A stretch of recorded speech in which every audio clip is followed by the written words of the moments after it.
सम्पूर्णमा नमस्कार। म सुदर्शन लिम्बू।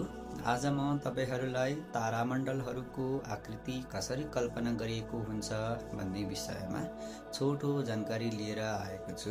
कृपया अन्त्यसम्म हेर्नुहोला र आफ्ना जिज्ञासाहरू कमेन्ट बक्समा लेख्न नबिर्सिनुहोला।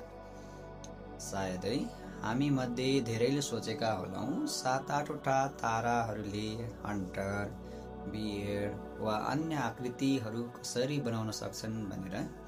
यही जिज्ञासाको उत्तर दिने क्रममा आज 3 मुख्य तारामण्डलहरू मार्फत बुझाउने प्रयास गर्दैछु।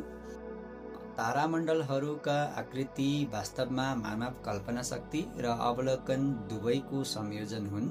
केही तारामण्डलहरू आसपासका ताराहरूसँग मिलेर कुनै आकृति झैं देखिन्छन् भने धेरै जसोमा त तिनीहरू केवल कल्पनामा जोडिएका बिन्दुहरू मात्र हुन्छन्। सुरु गरौँ उर्सा मेजरबाट, जसलाई हामीले नेपालीमा सप्तऋषि तारामण्डल भन्छौं। यसलाई ठूलो भालुको आकृति दिएकोले अंग्रेजीमा द ग्रेट बियर्ड पनि भनिन्छ। यहाँ देखिएको जस्तो यो तारामण्डल 7वटा प्रमुख ताराहरू मिलेर बनेका हुन्छ। यी 7वटाले आफैले भालुको आकार देखाउँदैनन्, तर वरिपरिका केही ताराहरूलाई जोडेर एक कल्पनात्मक भालुको आकृति बनाइएको हुन्छ। सप्तऋषि तारामण्डललाई नेपालबाट वर्षभरि उत्तरी आकाशमा, विशेष गरी जाडो मौसममा खुल्ला आकाश र कम लाइट पोल्युसन भएको बेला हेर्न सकिन्छ। यस्तै आकृतिको अर्को तारामण्डल उर्सा माइनर अर्थात् the little bear or dipper, जसलाई हामी लघु सप्तऋषि भन्छौं।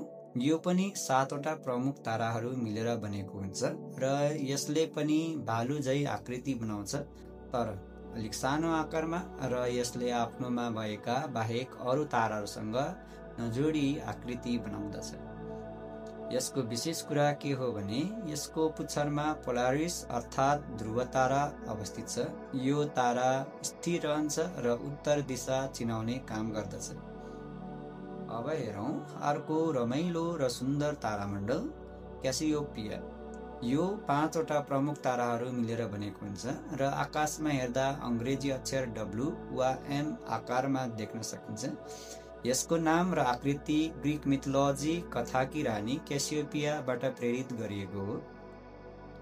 उनको सौन्दर्य र घमण्डको कथाले यो तारामण्डलसँग जोडिएको छ र यसले पनि आफ्नोमा भएको बाहेक अरू ताराहरूसँग नजोडी आकृति बनाउँदछ। त्यसैले यसलाई हेर्दा मानव कल्पना शक्तिको अद्भुत उदाहरण देख्न सकिन्छ। ओरियन अर्थात् हन्टरको सन्दर्भमा अघिल्लो भिडियो मार्फत जानकारी गराइसकेको छु, कृपया हेर्न नभुल्नुहोला। आशा गर्दछु तपाईहरूलाई यो भिडियो जानकारीमूलक र रोचक लाग्यो होला र जाँदै एस्ट्रोनोमी अथवा एस्ट्रोफिजिक्समा रुचि राख्ने सम्पूर्णमा IAC 2026 को तयारीका लागि मेरो पहल र शुभकामना पनि दिन चाहन्छु। यस्तै जिज्ञासापूर्ण र विज्ञान विषयमा आधारित भिडियोहरू म बिस्तारै ल्याउँदै गर्नेछु। कृपया लाइक, शेयर र फलो गर्न नबिर्सिनुहोला। धन्यवाद।